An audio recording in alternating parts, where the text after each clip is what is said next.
History tells us the Viking world was built by men. Men who raided.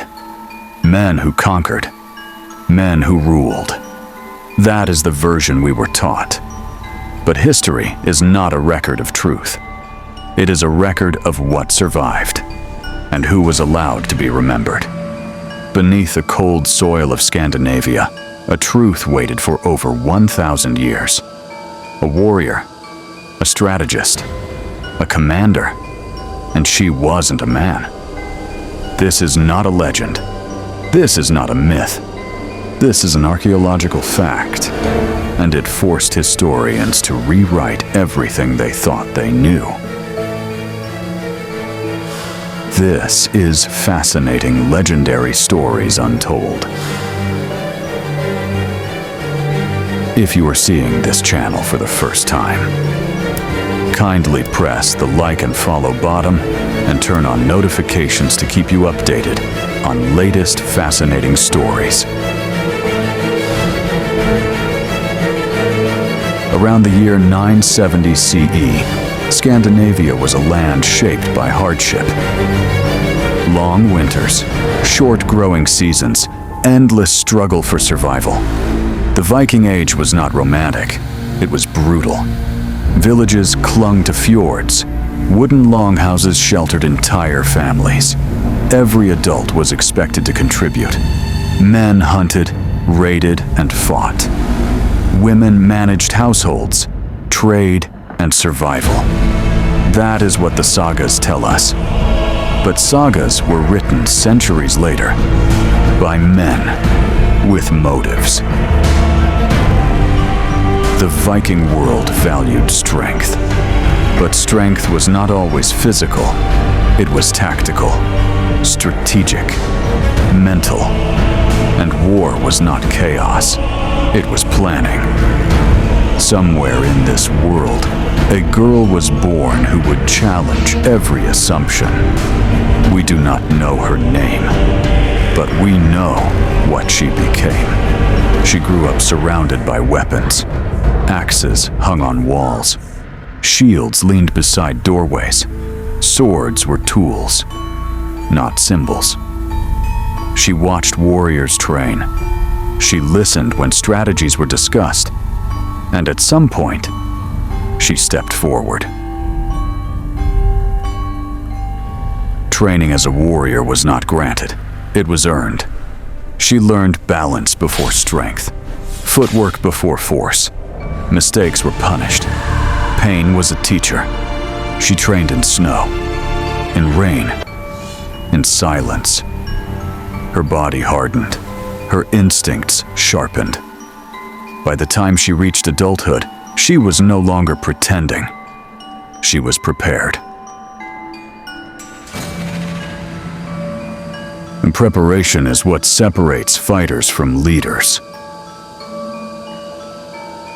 This is where the story changes. She was not buried with a single weapon. She was buried with many. A sword, a spear, a shield, arrows, but also something else. A strategy board game. This wasn't symbolic. In Viking culture, strategy boards were associated with command. Only leaders owned them. This means she did not simply fight. She planned battles. She directed movement. She made decisions that determined who lived and who died. Warriors listened to her, not because of tradition, but because of results. Leadership in Viking society was practical. If you could win, you were followed.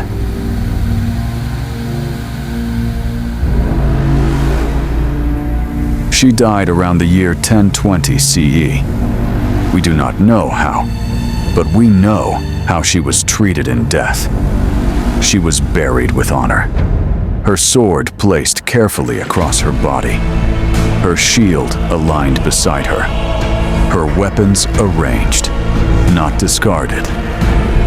This was not a casual burial. This was respect.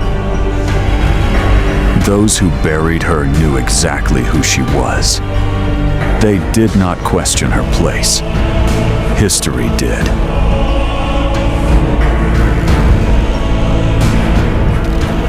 In 1878, archaeologists excavated a grave in Birka, Sweden. What they found was extraordinary. Weapons, armor, a strategy board. Without hesitation, they labeled the grave male. No tests were done. Assumptions were enough. For over 100 years, the warrior was cited as proof of male dominance in Viking warfare. Tua. But assumptions are fragile.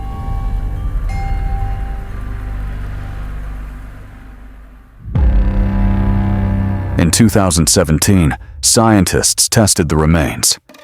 DNA does not care about tradition. The results were clear. The warrior was biologically female. There was no debate, no ambiguity.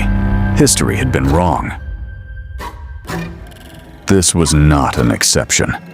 This was evidence. Evidence that forced scholars to re-examine Viking society. Carved into her sword hilt was a rune. At night, she carved runes into her sword. Not for decoration, but declarations, guidance, resistance, strength. One rune stood above the rest. Thurisaz, the rune of conflict, defiance, danger faced willingly. She understood her place in the world was fragile, and she knew the world she lived in. So she carved her truth into steel, not for glory, but so it could not be erased.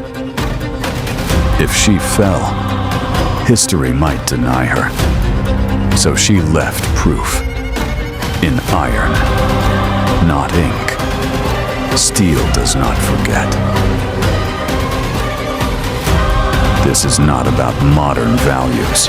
It is not about rewriting history. It is about accuracy. Viking society rewarded competence, leadership, results. And sometimes, that meant women stood where we were told they never did. She lived. She fought. She commanded. Discovered in 1878. Recognized in 2017. She was never a myth. She was forgotten, and the earth remembered. She wasn't an anomaly. She wasn't a mistake. She was erased. But the earth preserved her truth. And when science finally listened, history changed. This is not her story alone. It is a reminder. The past is bigger than the versions we inherit. And this is why we tell the stories history tried to forget. This is fascinating legendary stories untold. If these forgotten stories matter to you, like this video, share your thoughts in the comments and follow the channel for more legendary stories history tried to erase.